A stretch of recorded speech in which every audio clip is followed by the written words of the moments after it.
So hello students, very good morning to all of you out there, and here I am with the fifth lecture of atomic structure. इससे पहले हमने 4 lecture upload किए हुए हैं. I hope आप उसको follow कर रहे होंगे और प्रॉपर नोट्स बना रहे होंगे. इस चैप्टर में जो थियोरी है वो बहुत इंपॉर्टेंट है. ये भी एक ऐसा ही चैप्टर है जिसकी थियोरी अगर आपको अच्छे से आती है तो क्वेश्चन बनाने में उतना प्रॉब्लम नहीं होता है, बिकॉज कुछ फिक्स टाइप के क्वेश्चंस ही हैं इस चैप्टर में. ठीक है, ये आप भी रियलाइज करोगे जब आप इसके क्वेश्चंस बनाओगे, और वो फिक्स टाइप के क्वेश्चंस आप आराम से कर सकते हो अगर आप अच्छे लेवल पर थ्योरी को समझे हो, हर एक फॉर्मूले के डेरिवेशन को समझे हो, उसके पीछे का कॉन्टेक्स्ट समझे हो, तो आप हर एक जेई एडवांस के प्रॉब्लम को बहुत आराम से बना सकते हैं. ठीक है, तो हम हर टीटीएस इसके वीडियोस यूट्यूब पर लेकर आ रहे हैं. Every TTS we are bringing lectures of atomic structure on YouTube. और साथ ही साथ अगर आपको हमारे साथ कंप्लीट कोर्सेज करने हैं तो आप केम IIT ऐप इंस्टॉल कर सकते हैं. ऐप का लिंक आपको डिस्क्रिप्शन बॉक्स में मिलेगा. Around 2000 students are preparing for JEE Advanced with us, और बहुत अच्छे तरीके से इसमें प्रिपरेशन सबकी चल रही है. तो आप भी चाहें तो अपनी प्रिपरेशन को स्ट्रॉन्ग बना सकते हैं केम IIT ऐप इंस्टॉल करके. इसमें आपको जेई 2025 के लिए और जेई 2026 के लिए फ़िलहाल कोर्सेज अवेलेबल मिलेंगे. 2025 के लिए physical chemistry, inorganic chemistry and organic chemistry 3 separate courses हैं, और ऑलमोस्ट तीनों ही कोर्सेज कंप्लीट हो चुके हैं. थ्योरी लेक्चर्स कंप्लीट हो चुके हैं. थ्योरी लेक्चर्स ऑलमोस्ट डन है, और 500 प्लस प्रॉब्लम्स अपलोडेड है. तो आपको थ्योरी लेक्चर्स देखकर इन्हीं प्रॉब्लम्स को ट्राई करना है. ठीक है, इन्हीं प्रॉब्लम्स को ट्राई करना है. हाँ, अभी आईओसी में थोड़े प्रॉब्लम्स कम अपलोड हुए हैं, लेकिन इस महीने से हम आईओसी, फिजिकल केमिस्ट्री और ऑर्गेनिक तीनों में प्रॉब्लम्स और ज़्यादा अपलोड करेंगे with detailed discussion on each and every problem. And these problems consists each type of problem, like easy problems, difficult problems, moderate problems. हर तरह के प्रॉब्लम्स आपको इसमें मिलेंगे, और इस कलेक्शन को हम 1000 प्रॉब्लम्स करने जा रहे हैं फॉर जेई 2025 स्टूडेंट्स. तो आपको ये 1000 क्वेश्चंस करने, हमारी थ्योरी करनी है और जेई एडवांस के PYQs करने. अगर ये ईमानदारी से आपने इतना काम कर लिया तो बहुत अच्छा मार्क्स केमिस्ट्री में आपका वेट कर रहा है. जेई एडवांस की बात कर रहा हूँ. 2026 स्टूडेंट्स के लिए तो बहुत ही शानदार कोर्स, लाइव कोर्स चल रहा है. कंप्लीट 2 इयर्स का, कंप्लीट 2 इयर्स लाइव कोर्स चल रही है.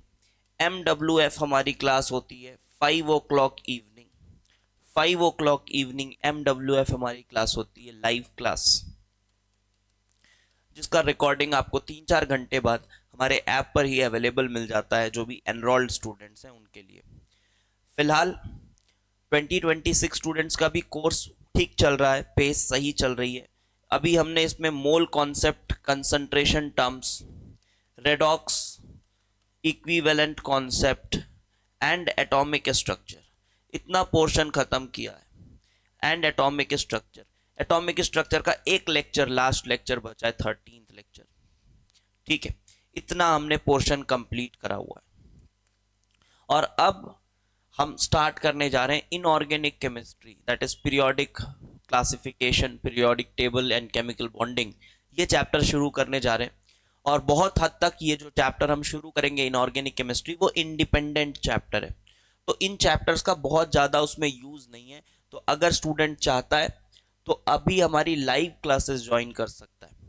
रिकॉर्डिंग इसकी आपके पास हमेशा, जब तक आपके पास कोर्स है, आपके लिए अवेलेबल रहेगी, और आप लाइव क्लासेस में प्रॉपरली डिसिप्लिन के साथ आकर अपनी प्रिपरेशन को और स्मूथ अच्छी बना सकते हैं.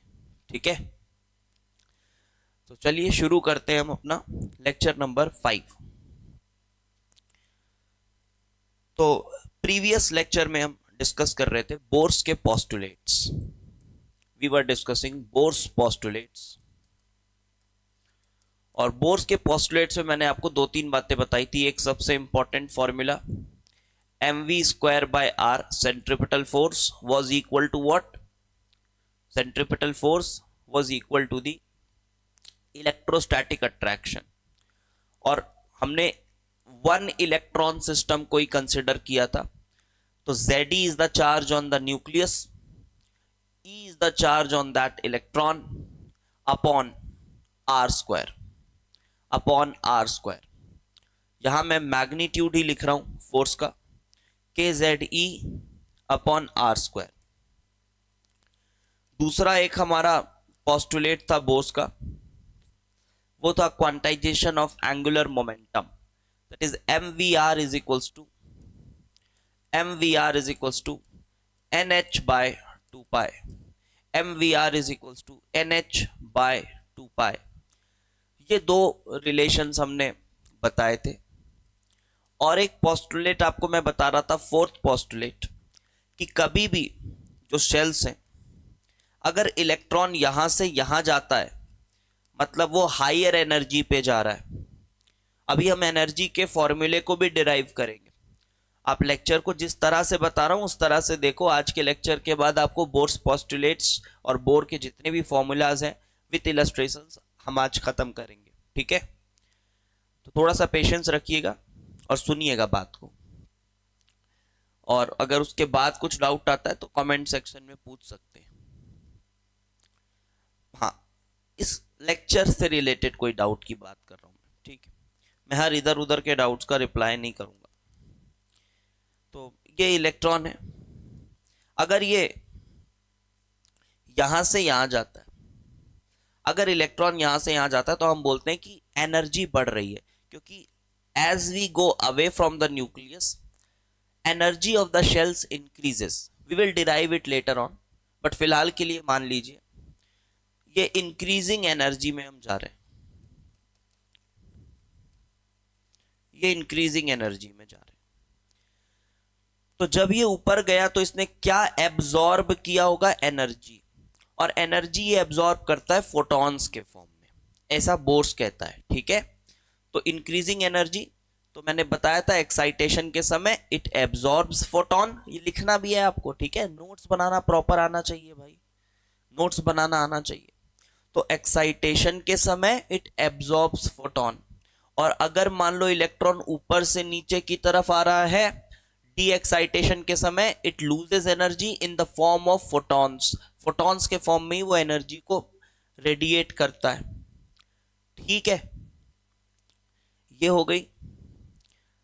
अब एक लास्ट बात और लिखो, लास्ट पांचवा पॉइंट लिखो, पांचवा पॉइंट लिखो।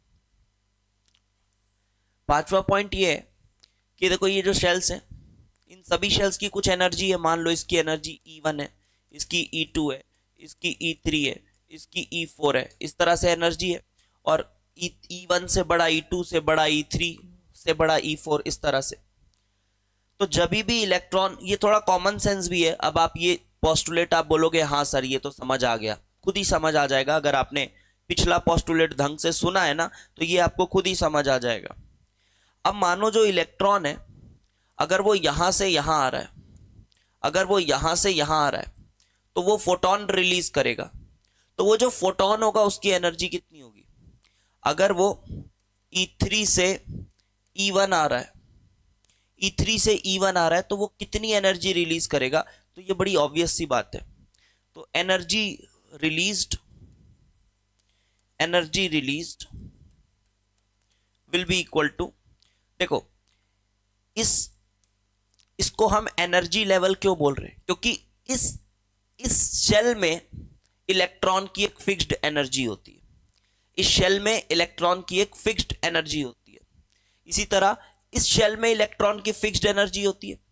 फिलहाल मैं एक फॉर्मूला बता देता हूं आपको। En is equals to -13.6 Z² by N² electron volt per atom.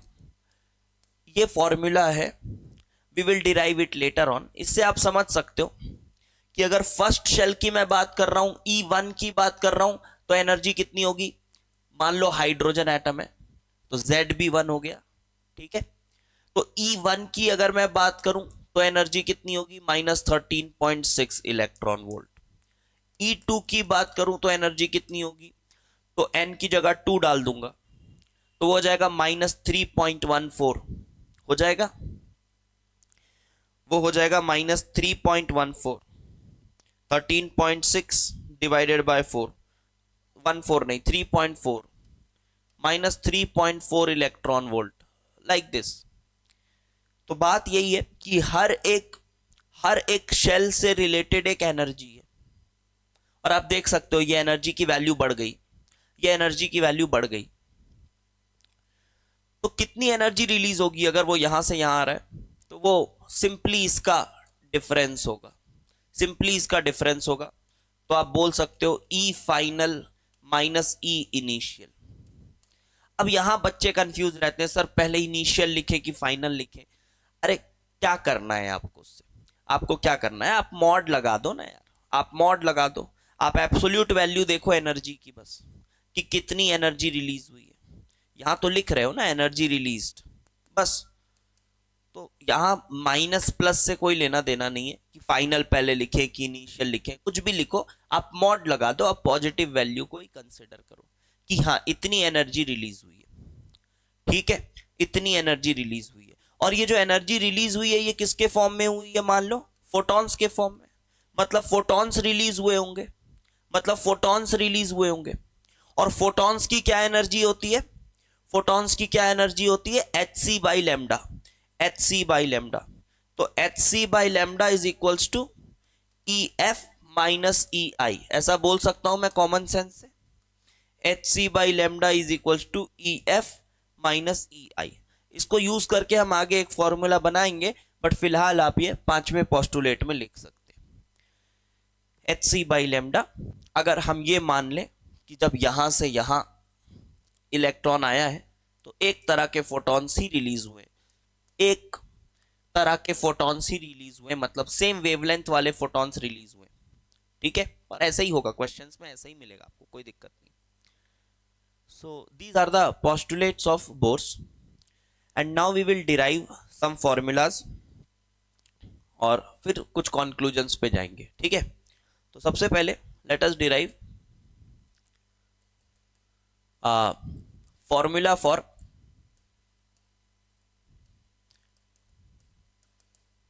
First Bohr's radius. ये कुछ इजी डेरिवेशंस हैं, इजी डेरिवेशंस हैं बट इंपॉर्टेंट है। कई बार जेई एडवांस ने डायरेक्ट पूछा इनको, मतलब एकदम डायरेक्ट, ठीक है। तो बड़ा ध्यान रखना इन डेरिवेशंस का, इंपॉर्टेंट डेरिवेशंस है। बोर्स रेडियस, तो सबसे पहले आपने लिया mv² is equal to kZe², बस उन्हीं दो फॉर्मूलेस को यूज करेंगे, kZe², ZE इंटू ई को ZE² लिख रहा हूं मैं, अपॉन R²। अब आपने रेडियस निकालना है, तो आपने R को कैंसिल किया और आपने कहा कि R जो है it is equal to kZe² upon mv², kZe² upon mv², ये आ गया। नाउ ये mv² है तो v को आपको हटाना पड़ेगा। v को क्यों हटाना है, क्योंकि बाकी सब कांस्टेंट है बट v जो है ना थोड़ा वेरिएबल काइंड ऑफ है। देखो v हटाना पड़ेगा आपको, क्योंकि k तो कांस्टेंट है, e भी चार्ज है इलेक्ट्रॉन पे कांस्टेंट है, m भी कांस्टेंट है, z भी फॉर अ गिवन एटम तो कांस्टेंट ही है। अगर मैं बोलूं हाइड्रोजन एटम तो z1 ही रहने वाला है, लेकिन v जो है वेलोसिटी है, और velocity shell by shell vary करती है, शेल बाई शेल वेरी करती है। तो ये एक पक्का फॉर्मूला नहीं बन पाया है, तो हमें इस v को हटाना पड़ेगा। और v को हटाने के लिए we will use mvr is equal to nh/2π, we will use this. यहां से v को हटाओ तो v क्या आया, v is equal to nh/2πmr, 2πmr। अब इसको यहां पुट करा जाए, we will get r is equal to kz e square upon m v square. V square is n square h square upon 4 pi square m square r square. यही होगा, m square are square ये होगा।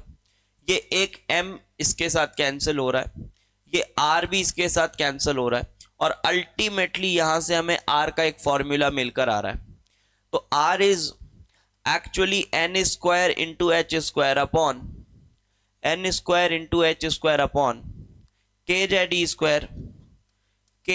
Square 4 pi square into m.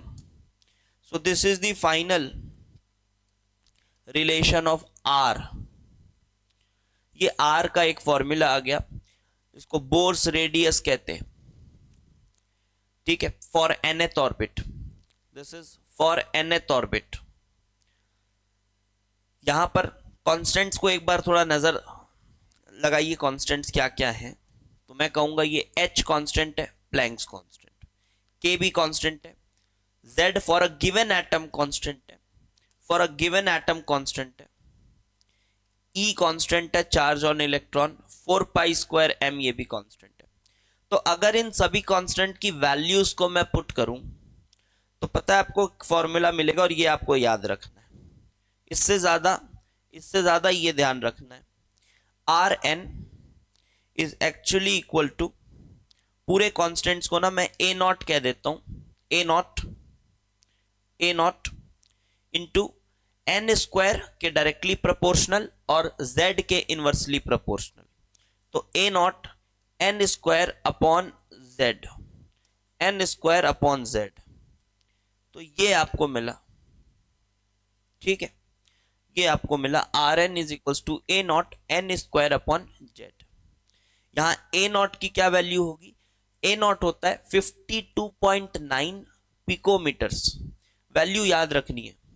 यहां A naught is 52.9 picometres, याद रखना है ये value, ठीक है, ये वैल्यू भूलना नहीं है। तो ये आपका बना बोर्स रेडियस के लिए फॉर्मूला। अब अगला डेरिवेशन देखते हैं, सिंपली बोर्स वेलोसिटी के लिए।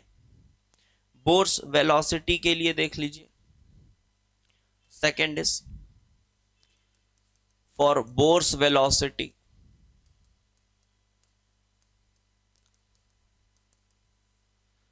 सो बोर्स वेलोसिटी के लिए आप क्या करेंगे, सिंपली आपको पता है M V R is equal to N H by 2 pi. अब वेलोसिटी के लिए आप बोलोगे N H by 2 pi M R, और आर भी आपको पता है अभी A naught N square by Z, यही होता है।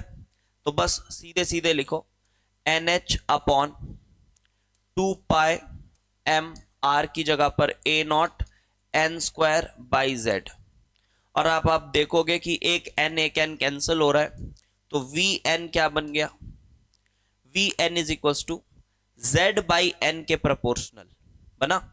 और ये पूरा तुम्हारा एक कांस्टेंट है, ये एक कांस्टेंट है, ये देखो ये पूरा एक कांस्टेंट है, h upon 2 pi m a naught, ये कांस्टेंट है, which is actually you can call it v naught into Z by n, v naught into Z by n, ये कांस्टेंट है, सिंपल। यहां वी नॉट की value उतनी important नहीं है, but चाहो तो याद रख सकते हो, it is 2.188, v naught is 2.188 into 10 की power of 8 centimetre per second, into 10 की power of 8 centimetre per second, ये वैल्यू वी नॉट की आ गई। चाहो तो याद रख सकते हो, ठीक है, बट पिछला जो ए नॉट का वैल्यू है 52.9 पाइकोमीटर्स, वो काफी इंपॉर्टेंट है। तो ये हो गए भाई दो सिंपल फॉर्मूलाज हो गए। अब आ जाओ नेक्स्ट, टोटल एनर्जी। ये सबसे इंपॉर्टेंट डेरिवेशन, ये वेरी इंपॉर्टेंट मार्क कर लेना। Total energy in Bohr's orbit, Bohr's orbit में टोटल एनर्जी का डेरिवेशन, ठीक है। टोटल एनर्जी किसके बराबर होगी? Kinetic plus potential. Total energy किसके बराबर होगी? Kinetic energy plus potential energy. अब आप देखो इस तरह से, पोटेंशियल एनर्जी की वैल्यू तो पता है आपको, potential energy is what? Potential energy को अगर मैं मैग्नीट्यूड की बात ना करूं तो नेगेटिव में रहेगी, है ना। अभी मैं पूरा साइन के साथ बता रहा हूं। साइन का क्या सिग्निफिकेंस है समझ गए? नेगेटिव पोटेंशियल एनर्जी मतलब अट्रैक्शन, पॉजिटिव पोटेंशियल एनर्जी मतलब रिपल्शन, ऐसे ही समझना है। तो पोटेंशियल एनर्जी का क्या फॉर्मूला बताया था आपको? यही बताया था, K Z E into E upon R, यही बताया था। नीचे आर स्क्वायर की जगह आर हो जाता है, याद करो, ये बस याद रखना है ये फॉर्मूला। और साइन की बात करूं तो नेगेटिव होगा, क्योंकि इसमें नेगेटिव चार्ज है, इसमें पॉजिटिव चार्ज है, तो नेट एक नेगेटिव साइन आता है। देखो साइन का फर्क इतना ही पड़ता है कि वो बता रहा है कि अट्रैक्टिव फोर्स है, ठीक है। पोटेंशियल एनर्जी नेगेटिव है मतलब अट्रैक्शन फैक्टर डोमिनेंट है, मतलब अट्रैक्शन है बिटवीन, कौन सा फोर्स है? अट्रैक्शन फोर्स है। पोटेंशियल एनर्जी नेगेटिव होने का ये मतलब है। और काइनेटिक एनर्जी की बात की जाए तो काइनेटिक एनर्जी का फॉर्मूला तो होता है half M we square, half M we square. तो अब यहां पर ना फिर से वो बोर्स का जो पॉस्टुलेट था M we square by R, उसी को यूज करेंगे। M we square by R is equal to के Z E square by K Z E square by R square, K Z E square by R square, ये use करेंगे। और अब आप इससे देखोगे, अब आप इससे देखोगे कि आपको क्या मिल रहा है? एम वी स्क्वायर, तो half M we square is equals to के Z E square by R, K Z E square by R, ऐसा मिल रहा है, बाय 2r हो जाएगा। अब आप यहां पे देखो, एक कंफ्यूजन मत रखना कि सर यहां पर साइन क्यों नहीं लिए। यहां पर साइन इसलिए नहीं लिया गया है क्योंकि यहां मैग्नीट्यूड की ही जरूरत है, यहां साइन की जरूरत नहीं है, यहां मैग्नीट्यूड की जरूरत है। क्योंकि पोस्टुलेट ये कह रहा है, पोस्टुलेट ये कह रहा है कि centripetal force is balanced by that electrostatic force. तो जब उस फोर्स को बैलेंस करने की बात कर रहे हैं तो यहां साइन नहीं लेना, यहां सिर्फ मैग्नीट्यूड की जरूरत होती है, यहां सिर्फ मैग्नीट्यूड की जरूरत होती है, ठीक है। क्योंकि हम बोल रहे हैं क्योंकि kinetic energy negative is is not sensible, centripetal force negative, centripetal force negative is not sensible. तो इस वजह से यहां मैग्नीट्यूड ही कंसिडर किया जाता है, यहां मैग्नीट्यूड ही कंसिडर करना सही है, कंसेप्चुअली यही सही है।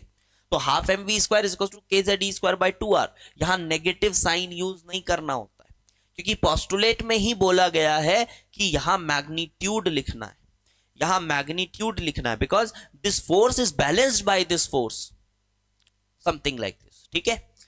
तो हाफ एम वी स्क्वायर, तो काइनेटिक एनर्जी क्या आ गया?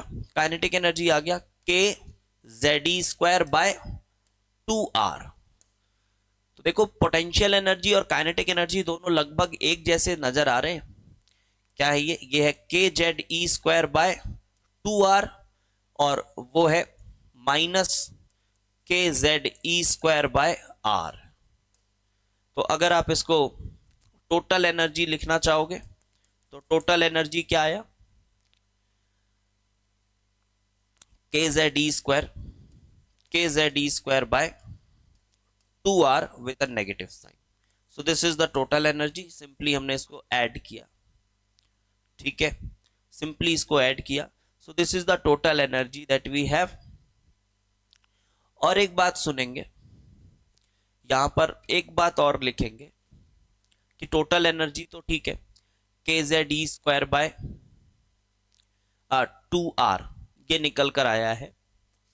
आप एक चीज और ऑब्जर्व कर सकते हो, नोट करके, नोट लिख के आप ऐसा ऑब्जर्व कर सकते हो कि अगर काइनेटिक और पोटेंशियल की मैग्नीट्यूड की बात करी जाए तो काइनेटिक एनर्जी का जो मैग्नीट्यूड है वो हाफ है पोटेंशियल एनर्जी के मैग्नीट्यूड से, देख सकते हो। और जो टोटल एनर्जी है, टोटल एनर्जी का अगर मैं मैग्नीट्यूड का बात करूं तो वो काइनेटिक एनर्जी के मैग्नीट्यूड के बराबर है। टोटल एनर्जी ऑल्दो एक नेगेटिव साइन लग गया, बट वो काइनेटिक एनर्जी के मैग्नीट्यूड के बराबर है। तो ये दो कॉन्क्लूजन्स हैं, इससे कुछ फील नहीं हो रहा है, कुछ फील करने की जरूरत नहीं है, सिंपली कॉन्क्लूजन है। मैथमेटिकली क्या रिलेशन निकल कर आया, that is what I am saying. बस इस चीज को आप इस तरह से लिख लें कि मैथमेटिकली क्या कॉन्क्लूजन निकल कर आया है। ठीक है, इतनी बात नोट करिए, फिर आगे बढ़ते। इतनी बात नोट कर लीजिए and give me just a minute, फिर मैं आगे बढ़ता हूं।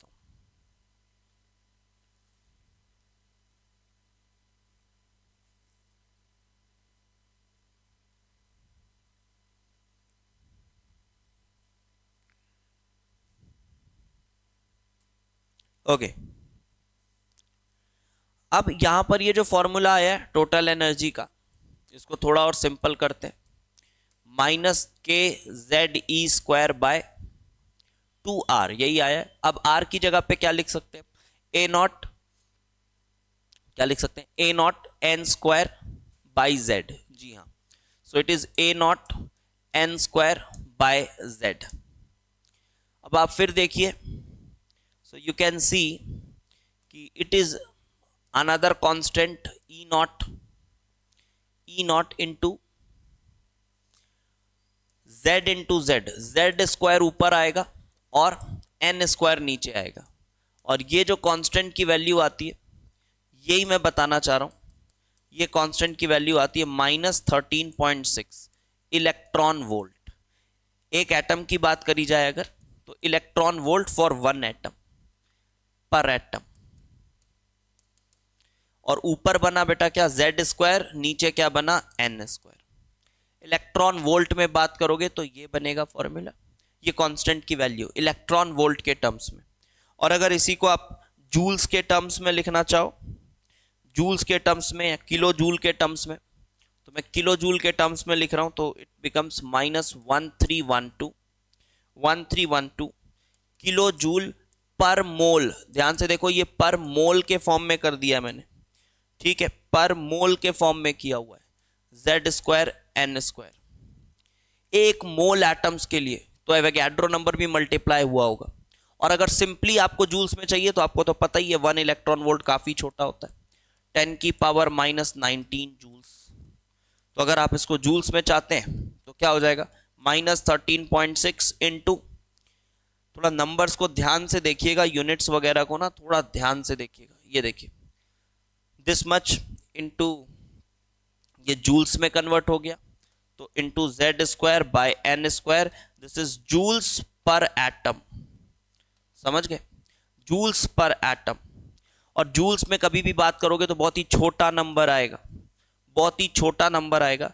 इसीलिए क्या किया जाता है, एक मोल की बात कर ली जाती है, एक मोल की बात कर ली जाती है। मतलब इसमें अगर आप एवोगैड्रो नंबर मल्टीप्लाई कर दो तो ये एक एटम की एनर्जी हुई, आप एवोगैड्रो नंबर मल्टीप्लाई कर दो तो एक मोल एटम्स की एनर्जी हुई, तब वो एक ठीक ठाक नंबर देखने को मिलता है। ये देखो 1312 किलो जूल्स की बात हो रही है। इसी में एवोगैड्रो नंबर मल्टीप्लाई करो तो जूल्स पर मोल आएगा, उसको किलो जूल में कन्वर्ट कर दो तो 1312 नंबर आ गया। ठीक है, बट जो ज्यादातर हम यूज करेंगे ना, ज्यादातर जो यूज करेंगे वो ये वाला ही यूज करेंगे, इलेक्ट्रॉन वोल्ट पर एटम। क्योंकि जनरली हम एक एटम की बात करेंगे और एक एटम के लिए एनर्जी की बहुत छोटी यूनिट चाहिए होती है, और वो छोटा यूनिट है इलेक्ट्रॉन वोल्ट। इलेक्ट्रॉन वोल्ट एक छोटा यूनिट है, कन्वीनियंट यूनिट है अगर हम एटम की बात कर रहे हैं। हाँ, जब भी एक मोल एटम की बात करनी होगी तो इलेक्ट्रॉन वोल्ट काफी छोटा हो जाएगा, उस वक्त जूल की बात करेंगे, किलो जूल की बात करेंगे। समझ गए यूनिट के बारे में, ये हो गई बात यूनिट्स के बारे में। चलिए अब एक और छोटा सा फॉर्मूला डिराइव करते हैं, छोटा सा एक और फॉर्मूला डिराइव करते हैं। ठीक है, अब देखो कुछ ऐसे छोटे मोटे फॉर्मूलाज हैं वो आप खुद से डिराइव कर सकते हो। क्या, जैसे revolutions per second.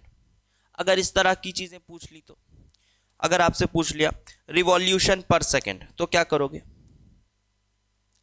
Number of revolution पर सेकेंड। ये उतने इंपॉर्टेंट नहीं है, number of revolutions per second, एक सेकेंड में कितने रिवॉल्यूशन कर रहा है इलेक्ट्रॉन। ये तुम्हारा शेल है, ये तुम्हारा शेल है, ये इलेक्ट्रॉन है। किसी शेल में एक सेकेंड में वो कितने रिवॉल्यूशन कर रहा है, तो कैसे पता चलेगा? सिंपल है यार, कितने रिवॉल्यूशन कर रहा है तो velocity divided by the circumference, यही आएगा। Number of revolutions per second is equal to simply velocity divided by the circumference, simple speed distance relation, velocity divided by the circumference. अब वेलोसिटी के लिए आपको पता है v नॉट, ये सब खुद से डिराइव कर सकते हो, ठीक है। इस तरह के फॉर्मूलाज अगर आएंगे भी तो ठीक है, खुद से एग्जाम में डिराइव हो जाएंगे, बट लिखना चाहते हो तो अभी कॉपी में लिख लो। v नॉट क्या था इसका, z बाय एन, यही था v के लिए, v naught z by n into ये 2 पाई r, तो चलो ठीक है, ये 2 पाई यही कर दो, और r क्या था, a not n square by Z, n square by Z. तो भाई अल्टीमेटली क्या बना, रिवॉल्यूशंस पर सेकेंड। तो revolutions per second RPS is equals to z square upon n cube के प्रोपोर्शनल आ रहा है, दिख रहा है। और ये जो कांस्टेंट की वैल्यू आती है ना, वो आती है 0.657 इंटू 10 की पावर 16, 10 की power 16 into Z square by n cube. ये याद रखना थोड़ा सा, Z square by n cube याद रखने की जरूरत नहीं है, अगर मान लो बाई चांस एग्जाम में आ जाए तो आप ये डिराइव कर सकते हो। और ये कांस्टेंट की वैल्यू याद रखना जरूरी नहीं है, यू कैन इग्नोर दिस, ठीक है। तो इस तरह से पूछा जा सकता है। और यही अगर पूछ ले, और इसमें मैं कुछ अगर कर दूं अपने तरफ से जोड़ दूं, क्या ये हो गया नंबर ऑफ रिवॉल्यूशंस पर सेकंड, यही पूछ लिया जाए अगर टाइम फॉर 1 सेकेंड, उसका भी आप खुद से डिराइव कर लेना। सॉरी टाइम फॉर 1 सेकेंड बोल रहा हूं मैं, टाइम फॉर 1 रिवॉल्यूशन क्या होगा, टाइम फॉर 1 रिवॉल्यूशन, एक रिवॉल्यूशन के लिए कितना टाइम, वही क्लास 5-6 की मैथ्स लगेगी जहां आप नॉर्मल यूनिटरी मेथड करते हो, स्पीड डिस्टेंस। तो टाइम फॉर 1 रिवॉल्यूशन कितना डिस्टेंस कवर किया है, 2 पाई आर एक रिवॉल्यूशन में, किस वेलोसिटी से, by v. So 2 pi R by v, just इसी का उल्टा हो जाएगा, उल्टा हो जाएगा ना, तो इसकी प्रोपोर्शनैलिटी क्या आ जाएगी, इसकी proportionality n cube by Z square आ जाएगी, n cube by Z square. That constant value is not required, okay. तो ये भी एक दो एडिशनल आप लिख सकते हो। बट अब आगे एक जो फॉर्मूला डिराइव करेंगे बोर के पोस्टुलेट का यूज करते हुए, उसको लिखना, फिर कुछ और बातें करेंगे। देखो क्या लिखना है, इसको लोग रिडबर्ग फॉर्मूला भी बोलते हैं, रिडबर्ग फॉर्मूला भी बोलते हैं, बट है एक्चुअली ये बोर के पोस्टुलेट से ही लिखा हुआ। क्या बताया था मैंने, जब इलेक्ट्रॉन एक्साइटेशन डी एक्साइटेशन होता है, एक्साइटेशन डी एक्साइटेशन होता है, यहां से यहां गया या यहां से यहां आया, तो एनर्जी में जो चेंज होता है उसको डेल्टा ई कह सकते हैं। और वो डेल्टा ई जिसको आप ई फाइनल माइनस ई इनिशियल लिख सकते हो, हमेशा मॉड ले लो, हमेशा मॉड ले लो। ये किसके बराबर होता है, फोटॉन्स निकली है एच सी बाय लेमडा के बराबर होता है। इसी को थोड़ा सा ना बढ़ाएंगे, इसी फॉर्मूले को थोड़ा बढ़ाएंगे तो क्या मिलेगा, देखो क्या मिलेगा, हम लिखेंगे h c by lambda is equals to E final. अब ई फाइनल के लिए अगर इलेक्ट्रॉन वोल्ट्स में बात कर रहा हूं मैं, तो मैं लिखूंगा -13.6, मान लो -13.6, z फॉर्मूला क्या बना था, z square by n square, z square by n square by n square, तो एन एफ स्क्वायर ऐसा लिखूंगा। फाइनल की बात कर रहा हूं, n f square minus initial, तो माइनस ऑफ माइनस तो प्लस हो गया, 13.6 Z square by n initial square ऐसा लिख सकता हूं। कुछ भी हो इसका मॉड लो, कुछ भी हो इसका मॉड लो, कोई दिक्कत नहीं है, कुछ भी हो इसका मॉड लो, ठीक है। ये पहले होगा, ये बाद में होगा। एक्साइटेशन के लिए इसको पहले लिखना होगा, डी एक्साइटेशन के लिए उसको पहले लिखना होगा, ये सब तामझाम में मत आओ, सिंपली मॉड लो, because h c by lambda की तो पॉजिटिव वैल्यू ही आनी चाहिए, तो मॉड लो हमेशा। अब एक बात यहां पर ध्यान दो कि जो h की वैल्यू है ये तुमने किस में लिखी हुई है, ये तुमने लिखी हुई है 6.626 इंटू 10 की पावर -34 जूल सेकेंड।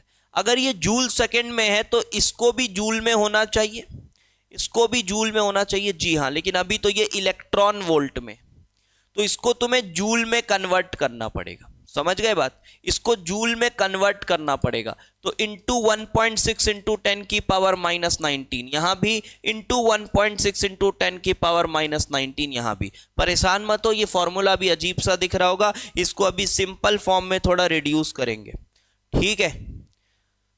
तो ये ऐसा मिला। तो अब थोड़ा आगे अगर मैं बढ़ूं तो क्या मैं ऐसा बोल सकता हूं कि एच सी बाय लेमडा, और ये पूरा कॉमन निकाल लेता हूं, अगर मैं इसको कॉमन निकाल लेता हूं 13.6 को, तो क्या मिलेगा, h c by lambda is equals to 13.6 into 1.6 into 10 की पावर -19, इसको अगर कॉमन निकाल लिया जाए, इंटू जेड स्क्वायर को भी कॉमन निकालो, तो क्या मिल रहा होगा, माइनस या 1/ni² 1/ni² माइनस 1/nf²।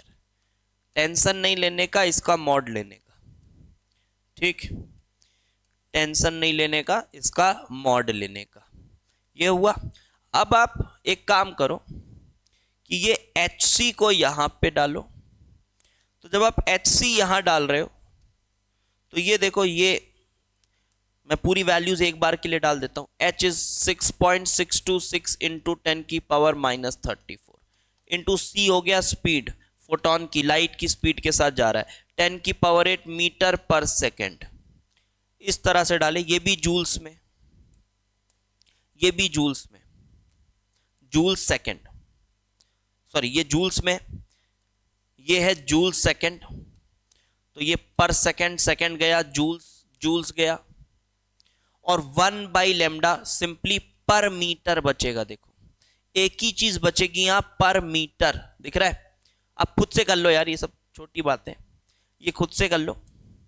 और ये पूरा एक कांस्टेंट है, इसकी कुछ वैल्यू आएगी, पूरा एक कांस्टेंट है, देखो पूरा एक कांस्टेंट है, इसकी वैल्यू को RH कह रहे हैं, 1/लेमडा इज इक्वल टू यही Rydberg constant, that is RH into Z square 1/ni² minus 1/nf²। Mod ले लेना इसका, बाकी कोई दिक्कत नहीं है, हमेशा 1/लेमडा की पॉजिटिव वैल्यू आएगी, समझ गए। इसी को वेव नंबर भी बोल देते हैं लोग, 1/लेमडा को वेव नंबर बोल देते हैं, डिफाइन किया था मैंने आपके लिए, 1/लेमडा is equals to RH into Z square mod में 1/ni² माइनस 1/nf²। ये आपका रिडबर्ग फॉर्मूला हो गया। अभी हम आगे स्पेक्ट्रम पढ़ेंगे, उसमें ये काफी काम देने वाला है आपको, तो इसको भी यहां डिराइव कर लीजिए, इसको भी डिराइव कर लीजिए। अब आप बोलोगे सर वैल्यू बता दो ये RH की, बिल्कुल बता देते हैं। RH की वैल्यू क्या है यहां पर, RH की वैल्यू इज एक्चुअली 1.097 इंटू 10 की पावर 7 इंटू 10 की पावर 7, ठीक। और यूनिट क्या बचेगा, सिर्फ एक ही तो बच रहा है, क्या, पर मीटर। यूनिट की ध्यान देना, मेंस वेंस लेवल के प्रॉब्लम्स जब आते हैं तो वो लोग कभी कभी ना आपके यूनिट्स के साथ खेलते हैं कि आपको यूनिट्स का ठीक ठाक पता है कि नहीं, तो यूनिट्स का ध्यान देना भाई थोड़ा, ओके।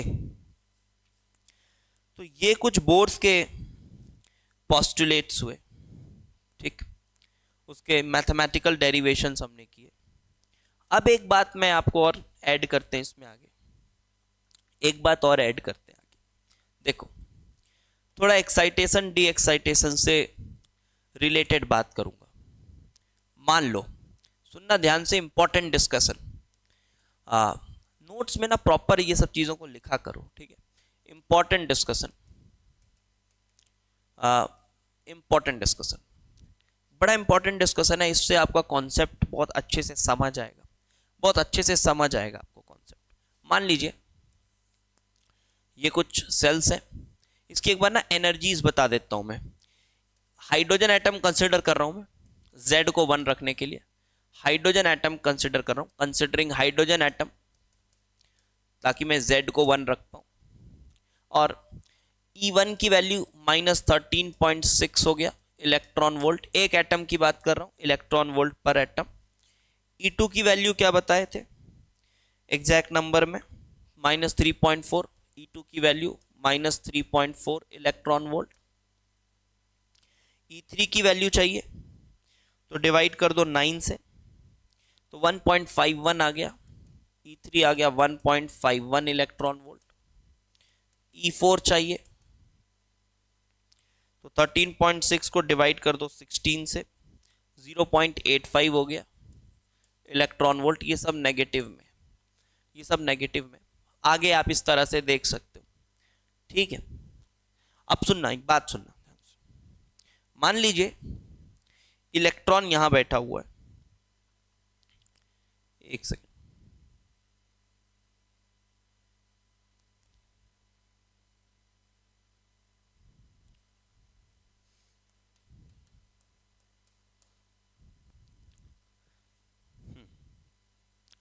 मान लीजिए इलेक्ट्रॉन यहां है, इलेक्ट्रॉन इस पॉइंट पे बैठा हुआ है, और आपने इसको फोटॉन दिया आपने, ठीक है, आपने इसको फोटॉन दिया, फोटॉन। और वो जो फोटॉन आ रहा है इस पॉइंट पे, इसकी एनर्जी कितनी है, आपने कहा -13.6 इलेक्ट्रॉन वोल्ट, ये इसकी एनर्जी है। अब आपने इसको फोटॉन दिया, ये फोटॉन एब्जॉर्ब करेगा और एब्जॉर्ब करके ऊपर शेल्स में जाना चाहेगा। मान लो आप इसको एक ऐसा फोटॉन देते हो जो कि 2 इलेक्ट्रॉन वोल्ट का है। कितने का है ये? 2 इलेक्ट्रॉन वोल्ट का आप इसको एक फोटॉन देते हो। तो क्या लगता है आपको, ये इलेक्ट्रॉन का क्या बिहेवियर होगा इस फोटॉन के थ्रू? क्या करेगा? ये एब्जॉर्ब कर लेगा। ध्यान से सुनना, ये बहुत एकदम आपकी आंखें खोलेगा ये डिस्कशन, बड़ा इंपॉर्टेंट डिस्कशन है। और इसको इसी तरह से कॉपी में फ्रेम करना, अपनी जो भी लैंग्वेज में चाहो कॉपी में फ्रेम करना। देखो, मेरे से अगर पढ़ना है तो नोट्स ठीक से बनाना पड़ेगा, ठीक है, क्योंकि हर चीज ऐसे लिखा नहीं सकते, थोड़ा मैच्योर एक्ट करना पड़ेगा, नोट्स आपको ठीक से बनाना पड़ेगा। और अगर बोलोगे मैं इसका स्लाइड आपको दे दूं तो उसका कोई फायदा नहीं है, ठीक है, उसका कोई फायदा नहीं है। आपके पास लेक्चर है, आप लेक्चर देखो, नोट्स बना लो एक बार, और थोड़े ना ज्यादा कोई मेहनत लग रहा है। अब आपको शॉर्टकट ढूंढना है, मेरे को 3 महीने में सर पूरी आईआईटी की तैयारी करनी है, तो देखो वो बच्चे तो मैं पहले ही उनको डिस्कार्ड कर देता हूँ कि देखो नहीं संभव है, ठीक है। तो जो आइडियल प्रिपरेशन कर रहा है बच्चा, इवन ड्रॉपर भी है, तो ड्रॉपर के पास भी अगर 12 महीने हैं तो आप आराम से थोड़ा सा, हाँ ये बात अलग है कि ड्रॉपर अगर आप हैं तो आपको थोड़ा ज़्यादा मेहनत करनी पड़ेगी, बट स्टिल मैं ये मान के चल रहा हूँ कि बच्चे के पास आइडियल 2 साल का समय है। और अगर 2 साल का समय तब तो स्मूथली आराम से नोट्स बनाया जा सकता है, मस्त पढ़ाई करी जा सकती है, ठीक है। तो नोट्स तो आपको खुद से बनाने पड़ेंगे, देखिए ये बात है। और इसको कुछ बच्चे एज अ ड्रॉबैक यूज करते हैं, अरे विशाल सर से पढ़ना है तो नोट्स बनाना पड़ता है। अरे तो क्या दिक्कत है, नोट्स बनाना पड़ता है तो बनाओ ना नोट्स, है ना। नोट्स यूनिक होने चाहिए भाई आपके, आप अपने हिसाब से बनाइए। तो देखिए, ये मेरे को कोई फर्क नहीं पड़ता, मैं इसको उसका स्लाइड का पीडीएफ निकाल के भी दे सकता हूँ, बट उससे कुछ नहीं होगा, मुझे पता है उससे कुछ नहीं होगा, वो काम चोरी होगी बस, और कुछ नहीं। लेकिन अगर आप प्रॉपर नोट्स बना के फिर उसको अच्छे से रिवाइज करते हो ना, तो आप खुद ही एक्सेल करोगे। रिजल्ट ओरिएंटेड पढ़ाई करनी है भाई, बस ऐसा काम चलाओ थोड़ी ना करना है। हाँ, कुछ कुछ टॉपिक्स में है जहाँ पे नोट्स से काम हो जाता है, जैसे सॉल्ट एनालिसिस मैंने नोट्स नहीं बनवाए, मेटलर्जी नोट्स नहीं बनवाए, क्योंकि उसमें बुक में जो चीजें हैं उसी को पढ़ना है, उसी से पढ़ाया हुआ है, ठीक है। तो जहाँ पे नोट्स की बिल्कुल जरूरत नहीं है वहां पे आपको नोट्स नहीं बनाने को कहा जाता है। लेकिन ये सब चैप्टर में नोट्स के बिना कुछ नहीं कर सकते, चलिए बैक टू द टॉपिक। दो इलेक्ट्रॉन वोल्ट की अगर आप इसको फोटोन दे रहे हो, पता है ये क्या करेगा? क्या करेगा? ये एब्जॉर्ब कर लेगा? क्या लगता है? नहीं करेगा एब्जॉर्ब। तो क्या करेगा? बोलेगा जाओ वापस, मुझे नहीं चाहिए 2 इलेक्ट्रॉन वोल्ट। बोलेंगे 2 इलेक्ट्रॉन वोल्ट नहीं चाहिए तुमको? 2 इलेक्ट्रॉन वोल्ट नहीं चाहिए? क्यों नहीं चाहिए? क्योंकि आप सोचो, अगर ये -13.6 इलेक्ट्रॉन वोल्ट पर है, अगर इसने 2 इलेक्ट्रॉन वोल्ट का फोटोन एब्जॉर्ब कर लिया तो ये -11.6 इलेक्ट्रॉन वोल्ट हो जाएगा। ये -11.6 इलेक्ट्रॉन वोल्ट हो जाएगा। और भाई इस एनर्जी का तो कोई शेल ही नहीं है। जी हां, इस एनर्जी का तो कोई शेल ही नहीं है। कहां जाएगा ये इलेक्ट्रॉन? ये तो सिर्फ उन्हीं शेल्स में रह सकता है जो फिक्स्ड एनर्जी लेवल्स वाले हैं। इस तरह से मैंने कहा था आपको, एनर्जी क्वांटाइज्ड है। एनर्जी क्वांटाइज्ड है, फिक्स्ड एनर्जीज ही पॉसिबल है। मतलब ये 2 इलेक्ट्रॉन वोल्ट, ये 2 इलेक्ट्रॉन वोल्ट के फोटोन को क्या करेगा? इग्नोर, नहीं एब्जॉर्ब करना। अगर आप 4 इलेक्ट्रॉन वोल्ट दोगे तब, अगर आप 4 इलेक्ट्रॉन वोल्ट दोगे तो भी एब्जॉर्ब नहीं करेगा। आप ये मत सोचना, कुछ बच्चे इस तरह से इसमें दिमाग लगाते हैं, सर 2 इलेक्ट्रॉन वोल्ट रख लेगा, फिर और मिलेगा, तो फिर जब यहां तक पहुंच जाएगा ना, तब वो चला जाएगा इसमें, है ना। वहां तक जाने के लिए कितना चाहिए होगा? वहां तक जाने के लिए कितना इसको चाहिए होगा? 13.6 से 3.4 तक जाने में इसको 10.2 इलेक्ट्रॉन वोल्ट चाहिए होगा, और 12.09 पाने पे यहां पहुंच जाएगा, है ना। तो अब आपको ऐसा ना लगे कि सर 2 वोल्ट ले लेगा ना, फिर वो 4 वोल्ट का इंतजार करेगा, धीरे धीरे पैसे जमा करके जब 10.2 हो जाएंगे तो ऊपर चला जाएगा। ऐसे नहीं होता मेरे भाई, ऐसा नहीं होता है। क्योंकि अगर ये 2 इलेक्ट्रॉन वोल्ट एब्जॉर्ब कर लिया तो अब इसको अनुमति नहीं है कि ये इस सेल में रहे, क्योंकि इस सेल में सिर्फ वही इलेक्ट्रॉन होगा जिसका एनर्जी -13.6 इलेक्ट्रॉन वोल्ट है। तो ये 2, 3, 4, 5, 6 किसी को एब्जॉर्ब नहीं करेगा। जब एक प्रॉपर वेवलेंथ का, प्रॉपर एनर्जी का फोटोन इसके पास आएगा, जब एक प्रॉपर एनर्जी का फोटोन आएगा, इस बात को लिखना, जब एक प्रॉपर एनर्जी का फोटोन आएगा दैट इज 10.2 इलेक्ट्रॉन वोल्ट, जब ये फोटोन इसके पास आएगा तब ये इस फोटोन को एब्जॉर्ब करेगा, और एब्जॉर्ब करके कहां चला जाएगा? एब्जॉर्ब करेगा 10.2 इलेक्ट्रॉन वोल्ट, और कहां चला जाएगा? यहां। एक और बात, मजेदार बात बताता हूं, एक मजेदार बात बताता हूं, सुनना। ये एब्जॉर्ब किया तो अब इसकी एनर्जी कितनी हो गई? -13.6 थी, 10.2 इलेक्ट्रॉन वोल्ट एब्जॉर्ब कर लिया तो -3.4 इलेक्ट्रॉन वोल्ट हो गई। क्या इस एनर्जी के लिए कोई शेल अवेलेबल है? जी हां, बिल्कुल, n = 2 इसके अवेलेबल अवेलेबल है, तो ये ऊपर चला जाएगा। लेकिन अब यहां पर एक वर्ड यूज होता है बुक्स में, मैं नहीं बोल रहा गलत यूज होता है, ठीक है, उसका मीनिंग वही रहता है, बट आप अगर सोचो जंप्स, क्या यूज होता है? वर्ड यूज होता है इलेक्ट्रॉन जंप्स। इसके साथ भी मुझे थोड़ी दिक्कत है, इसके साथ मुझे दिक्कत है, बिकॉज जंप का मतलब normal day to day life में तो हम यही समझते हैं भाई, और यही समझेंगे, क्योंकि लैंग्वेज वही है भाई जो डे टू डे लाइफ में जिस तरह से समझा जाता है। तो जंप तो यही समझते हैं, जैसे कोई यहां से यहां जंप कर रहा है तो ऐसे जंप, इसी को बोलते हैं जंप, ठीक है। तो जब आप जंप कर रहे हो तो आप किसी मोमेंट पे इस पॉइंट्स पे हो, जब आप जंप कर रहे हो तो आप किसी मोमेंट पे आप ये बीच के पॉइंट्स में हो ना, जब आप जंप कर रहे हो तब। वैसे ही अगर इलेक्ट्रॉन को आप बोल रहे हो कि जंप कर रहा है, तो भाई वो किसी मोमेंट पे बीच के पॉइंट्स में है, किसी मोमेंट पे बीच के पॉइंट्स में है, और वो तो पॉसिबल ही नहीं है, वो हो ही नहीं सकता, क्योंकि इलेक्ट्रॉन किसी मोमेंट पे भी बीच के पॉइंट्स में नहीं हो सकता, वो जंप करके नहीं जा सकता। इस बात को समझो, बुक्स में लैंग्वेज यूज जंप्स की होती है, बट उसको उस तरह से मत समझना। तो बेटर वर्ड क्या है कि ये इधर से गायब हो जा रहा है और यहां प्रकट हो जा रहा है, टेलीपोर्टिंग हो रही है, ठीक है, ये टेलीपोर्ट हो रहा है, यस, ये टेलीपोर्ट हो रहा है।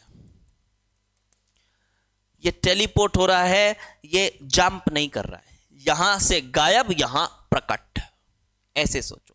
सो टेलीपोर्टिंग पॉसिबल है, इलेक्ट्रॉन के लिए तो पॉसिबल है, इलेक्ट्रॉन के लिए तो पॉसिबल है, ये हम आगे भी मैथमेटिकली प्रूव करेंगे, इलेक्ट्रॉन के लिए पॉसिबल है, ये यहां इलेक्ट्रॉन गायब यहां प्रकट। और इसी तरह से अगर आप इसको 11 इलेक्ट्रॉन वोल्ट दो, नहीं लेगा, नहीं लेगा। फिर अगर आप इसको 12 पॉइंट, क्या नंबर निकाला था मैंने, 12.09 इलेक्ट्रॉन वोल्ट की एनर्जी लोगे तो यहां से गायब और इस एनर्जी लेवल पे प्रकट, यहां से गायब और इस एनर्जी लेवल पे प्रकट।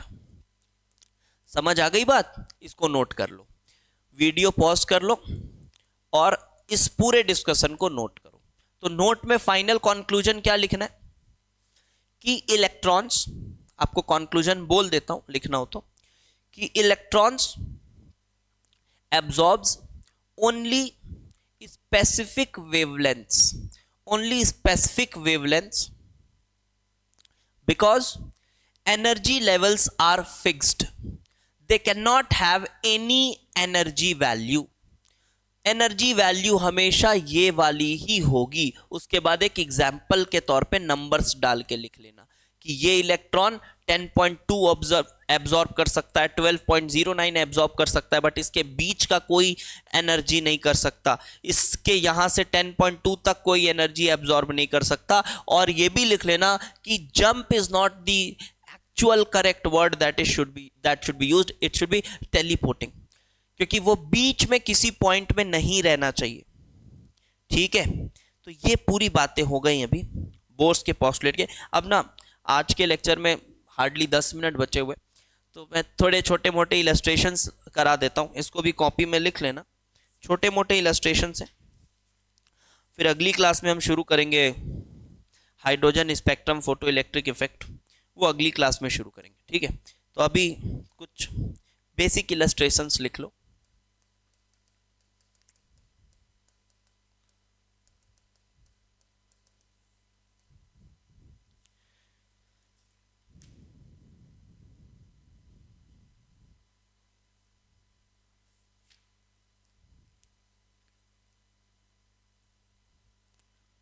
जैसे कि अगर आपसे ये कह रहा है calculate first excitation energy of electron in hydrogen atom, first excitation energy of electron, first excitation energy of electron in hydrogen atom, क्या करोगे? और दूसरा एक पॉइंट बोल रहा है ionization energy of hydrogen atom. तो फर्स्ट एक्साइटेशन एनर्जी का मतलब समझ गए? फर्स्ट एक्साइटेशन एनर्जी का मतलब क्या है कि हाइड्रोजन एटम है, वो तो अभी निकाल भी लिया हमने। फर्स्ट एक्साइटेशन मतलब इलेक्ट्रॉन यहां है, उसको एक लेवल एक्साइट करना है। This is n is equal to 1 which is ground state, you can call this is ground state. इसको फर्स्ट एक्साइटेशन मतलब n इज इक्वल टू 2 पे लेकर जाना है। तो यहां से यहां ले जाने के लिए हाइड्रोजन एटम में कितनी एनर्जी लगेगी अभी तो बता दिए। ये अगर -13.6 इलेक्ट्रॉन वोल्ट है तो हमने यहां पे देखा कि 10.2 electron volts are required. So answer is 10.2 electron volt, 10.2 electron volt. देखो मेंस वेंस का लेवल ऐसा ही हो चुका है आजकल, मेंस में ये सब सवाल आ सकते हैं। ठीक है, बिल्कुल आ सकते हैं, मेंस का लेवल बड़ा निचला हो चुका है, आते हैं ऐसे, तो कॉपी में लिख लो। उसके बाद अगर आपसे ये बोला जाए ionization energy of hydrogen atom, ionization energy of hydrogen atom, तो यहां पे क्या करोगे? आयोनाइजेशन एनर्जी की बात हो रही है। आयोनाइजेशन एनर्जी का मतलब है कि इलेक्ट्रॉन को आप एटम से ही बाहर निकाल दो। ठीक है, आयोनाइजेशन एनर्जी का क्या मतलब लिखो कि इलेक्ट्रॉन को न्यूक्लियस के अट्रैक्शन फील्ड से बाहर निकाल देना, न्यूक्लियर अट्रैक्शन फील्ड से बाहर निकाल देना। लिखो आयोनाइजेशन एनर्जी मतलब इलेक्ट्रॉन को न्यूक्लियस के अट्रैक्शन फील्ड से बाहर निकाल देना। ऑल्दो अगले चैप्टर में हम आयोनाइजेशन एनर्जी का एक दूसरा थोड़ा वेल इस्टेब्लिश्ड डेफिनेशन पढ़ेंगे, बट उसका भी मीनिंग यही होगा रफली। तो जब आपको उसको बाहर निकाल देना है तो बताओ किस एनर्जी लेवल से किस एनर्जी पे ले जाना है। शुरू में वो E1 है, ग्राउंड स्टेट से बाहर निकाल देना, और आप उसको कहां ले जाना चाह रहे हो, इन्फिनिटी पे, ई इन्फिनिटी पे। तो जब वो इन्फिनिटी पे चला जाएगा तो ये इसकी आयोनाइजेशन एनर्जी होगी। कुछ भी करो मैग्नीट्यूड लेना है, कुछ भी करो मैग्नीट्यूड लेना है, ठीक है, मैं बार बार कह रहा हूं मैग्नीट्यूड लेना है। This will be the ionization energy. तो E1 पे क्या एनर्जी है, -13.6, और माइनस ई इंफिनिटी तो क्या हो जाएगा, माइनस ऑफ माइनस, तो 13.6 by infinity square, and obviously infinity square is actually number को टेंड टू 0 ही बना देता है। अगर डिनोमिनेटर में इन्फिनिटी है तो 10 to 0 बना देता है। तो क्या मिली ionization energy, yes it is 13.6 electron volt per atom. एक एटम की बात करी जाए, मतलब अगर आप एटम को 13.6 इलेक्ट्रॉन वोल्ट की एनर्जी दे देते हो तो वो कहां चला जाएगा, वो चला जाएगा इन्फिनाइट, वो चला जाएगा इन्फिनाइट, और उसको हम कहेंगे कि ये आयोनाइजेशन एनर्जी है। This is ionization energy. Okay, तो आई होप ये बात समझ में आ गई होगी, ये बात समझ में आ गई होगी। ये हुआ फॉर एटम, फॉर एटम, ठीक। और यही ना आयोनाइजेशन एनर्जी अगर एक्चुअली डिफाइन जब करेंगे आप आगे चल के अगले चैप्टर में, तो पर मोल के लिए डिफाइन करेंगे। तो आयोनाइजेशन एनर्जी ना जब आप डिफाइन करेंगे तो पर मोल के लिए डिफाइन करेंगे। तो पर मोल के लिए क्या हो जाएगा आंसर, समझ गए। तो आयोनाइजेशन एनर्जी ये पर एटम के लिए लिखा मैंने, यही अगर पर मोल के लिए डिफाइन करेंगे, जो कि आप अगले चैप्टर में जब मैंने बोला आपको वेल डिफाइंड आप एक इसका डेफिनेशन लिखेंगे, वहां पर मोल के लिए डिफाइन करेंगे। तो अगर पर मोल के लिए चाहिए तो इट इज 13.6 इलेक्ट्रॉन वोल्ट। तो अब वो इलेक्ट्रॉन वोल्ट को ना मैं जूल में करना ज़्यादा पसंद करूंगा, ये जूल्स, और एक मोल मतलब इंटू 10 की पावर 23, तो ये हुआ जूल पर मोल, ये जूल पर मोल। अब आप इसको मल्टीप्लाई कर लीजिएगा। चलो मैं थोड़ा सा टाइम पास करके बता देता हूँ। 13.6 इंटू 1.6 इंटू 6.022, कुछ ये आ रहा है रफली 131.03 इंटू 10 की पावर ऑफ 4, 10 की पावर ऑफ 4, जिसको आप 1.31 इंटू 10 की पावर ऑफ 6 जूल पर मोल लिख सकते हो। 1.31 इंटू 10 की power 6 joule per mole, this is the ionization energy. एक और छोटा सा लिख लो, जैसे आपको कैलकुलेट करना है, कैलकुलेट एनर्जी एसोसिएटेड विथ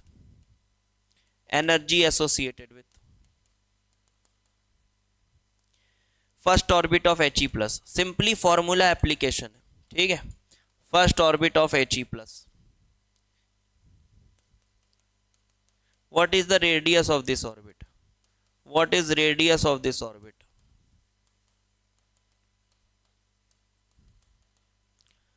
तो सिंपली एनर्जी निकालना है पहले। तो क्या करोगे, energy first orbit of He plus, तो E1 is equal to -13.6 Z square. ध्यान रखिए He प्लस के लिए z आपको 2 मानना होगा, He प्लस के लिए z आपको 2 मानना होगा। तो सिंपली इट विल बी 2 का square z square bye n, तो n स्क्वायर तो 1 ही रहेगा first orbit, so this will B E1। तो ये हो गया energy associated with first orbit of He plus. So this will B -13.6 into 4 electron volt per atom. एक He plus के atom का, एक He प्लस के एटम कि फर्स्ट ऑर्बिट का क्या एनर्जी है, तो वो ये एनर्जी है -13.6 इंटू 4, ये जेड स्क्वायर मत भूलिएगा। दूसरा क्या बोला, रेडियस ऑफ दिस ऑर्बिट, तो रेडियस के लिए बस R N is equal to A naught N square by Z. A naught is 52.9 picometres, 10 की पावर -12 मीटर्स में आ गया। फर्स्ट ऑर्बिट मतलब 1, जेड इज 4, जेड है, सिर्फ जेड स्क्वायर नहीं है, जेड है, तो जेड इज 2। और ये जब आप वैल्यू लिखोगे तो फाइनली ये 0.026 ऐसा कुछ आ रहा है, ठीक है, 0.02645 नैनोमीटर्स में ऐसा कुछ आ रहा है। ठीक है, ये सब कोई टाइम पास के लिए कर रहे हैं थोड़ा सा, जस्ट कि आप देख लो कि फॉर्मूले को कैसे अप्लाई करना है। आप इससे बेटर क्वेश्चंस आप पाओगे हमारे प्रॉब्लम सॉल्विंग सीरीज में भी, और अभी चैप्टर के बाद भी जब मैं मिक्स्ड क्वेश्चंस आपको कराऊंगा उन क्वेश्चंस को करना, वो ज़्यादा अच्छे होंगे। ये आज के क्लास का हमारा जो मोटिव था वो ये था कि हम बहुत अच्छे से बोर्स के पोस्टुलेट्स और बोर के डेरिवेशंस और उसके रिलेटेड जितने कॉन्सेप्ट्स हैं वो हम समझ सकें, और आई होप हमने ये अच्छे से किया है, अच्छे से समझ आया।